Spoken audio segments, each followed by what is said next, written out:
Hey gang, Kevin here, Life22.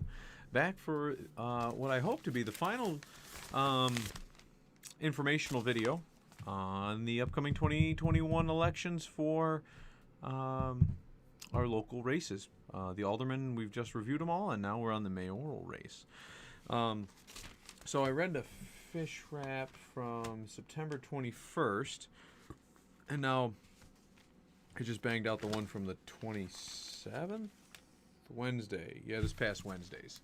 The one from the 21st actually did describe a couple people that were running. I think the competitor for Ward 2, which there's almost no campaign for on the internet, where at least with like Ward 4, like Ezra, even though he's not featured as much in the paper, he's got more of a presence online.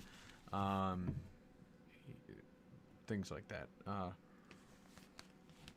So I'm reading here about the mayoral race. Now, I know both of the candidates. I don't think I've ever spoken with Gary Harvey personally. I know his brother, which his brother sees more in line with I do. So you've got Mayor Bill Elio. This article is talking about all the things he's accomplished, which he's accomplished quite a bit. Bill is compassionate as well as he can be a hard ass when he has to be. So I get along with Bill. Sometimes we butt heads, but if you don't butt heads with people, then who needs yes men, right? Like, and Bill's been around longer than I have, so I mean he knows some of the things that he knows a lot more about the world than I might. So that's always a good thing. I agree with his politics. Yeah, I mean, here in the paper they point out first ever mayor since 1991 to ever win, after the charter reform, to win a second race. That's a pretty big deal. People apparently want him, right? I find it funny that I believe it says Gary Harvey here is a Democrat, and the Dems didn't want to put anybody up as a candidate on the ballot, and that's mentioned multiple times in this article, and it was mentioned once in the other article. So I find that very humorous, that they didn't even want to entertain it. So that tells you something, whether it's small town politics or it's maybe it's they don't like his politics. Could be. Yeah, so I mean, reading this, let's see here.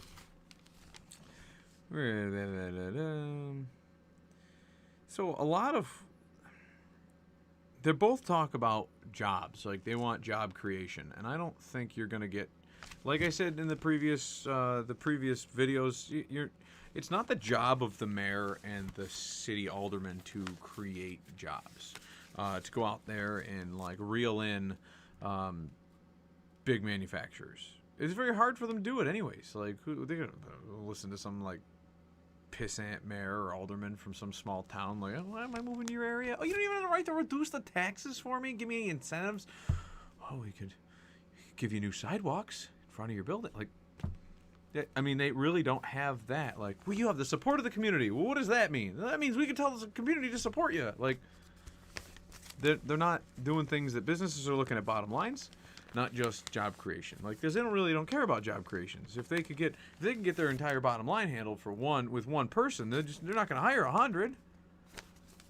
Doesn't make sense. Community leaders are worried about job creation because people think community leaders should be creating jobs when it's not that. It's the economy creates jobs. Capitalism creates jobs.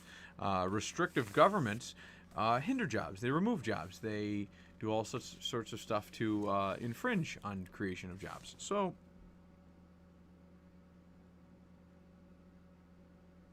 yeah, that's yeah, they're not. They both bring up, Siemens leaving and trying to get new jobs. I don't think that either of them are gonna, just like the aldermen, are gonna have anything for that. Bill did very well handling and maneuvering through COVID-19. Gary Harvey wasn't there, so I don't know what he would have done. I don't like Gary's politics. He's follows those woke criteria, right? Like, I'm sure, given the option, he'd probably take funding and build a George Floyd tribute in Lincoln Park, and that George Floyd didn't even live here. Yeah. He doesn't say defund the police in any of his stuff. I know that's a trigger word, but he does talk quite a bit about how their reputation is tarnished, and there's inefficiencies, and we could create better communication with the police department, and that'd clean up their tarnished reputation. The police don't have a tarnished reputation. Well, if they do have a tarnished reputation, you know who caused that? It's not the police. The police didn't cause that. The police are doing their jobs. Those are great men and women out there laying their lives down on the line. You know who's tarnishing their reputation? Is all the people going out there supporting criminal activity, and then saying that it's that the police are bad because they were killing unarmed minorities, which is just a fallacy in and of itself. And those people are out there tarnishing the names and reputations of the police department and all the fine men and women that work for him.